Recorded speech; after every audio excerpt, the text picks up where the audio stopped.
ఆదిలాబాద్ జిల్లా కేంద్రం Adilabad parliament BJP MP అభ్యర్థి గోడం నాగేష్ ని ఆయన నివాసం కేంద్రం ఆదిలాబాద్ లో సంప్రదించగా ఆయన మాట్లాడుతూ ఆదిలాబాద్ అభివృద్ధి చెందాలంటే బీజేపీయే రావాలని గెలిచి మోడీకి గిఫ్ట్ గా ఇస్తానని ధీమా వ్యక్తం చేశారు.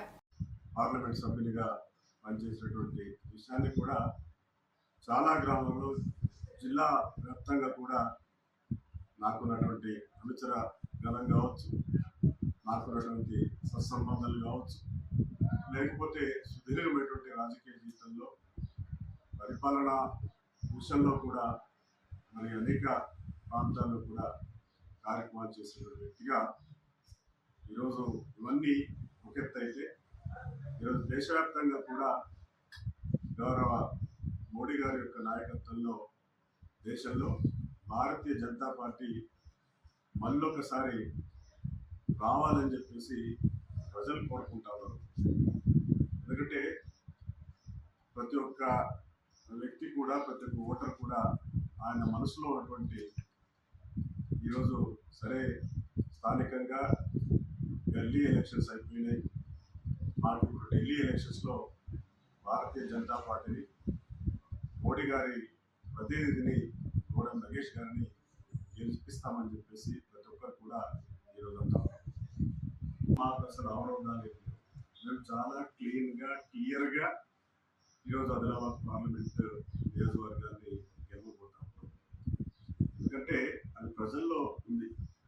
భారతీయ జనతా పార్టీని ఈరోజు దేశంలో అధికారంలో తీసుకురావడమే ప్రధాన లక్ష్యంగా ముందుకెళ్తా ఉన్నారు. ఎందుకంటే ఇక్కడ రాష్ట్రంలో ఈ 3-4 నెలల కిందనే రాష్ట్ర ప్రభుత్వం ఏర్పడింది. అప్పుడు ఎన్నికల సందర్భంలో అనేకమైనటువంటి మాటలు చెప్పారు, అనేకమైనటువంటి వాగ్దానాలు ఇచ్చారు.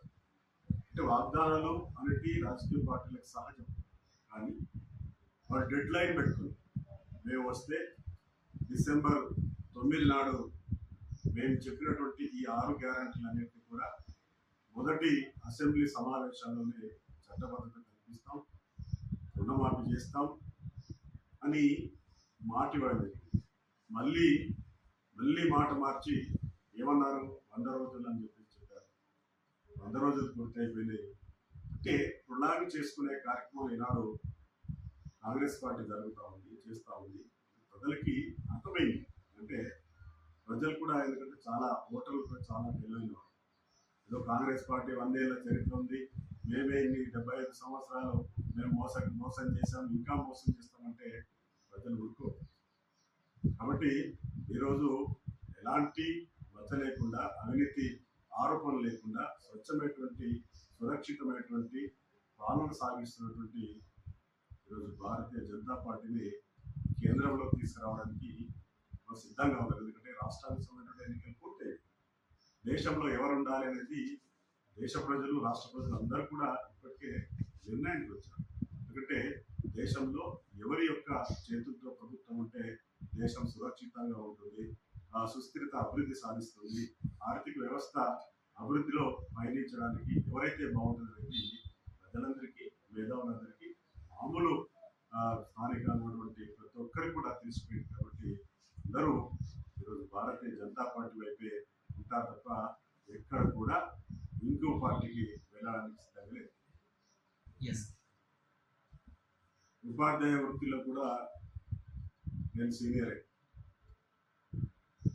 హెడ్ మాస్టర్గా మిగతా హోదాల్లో పనిచేస్తాను. దాంట్లో కూడా సీనియరే. దానికి ఉన్నటువంటి క్వాలిఫికేషన్స్ ఎంత ఉండాలో దానికంటే అధికమైనటువంటి క్వాలిఫికేషన్స్.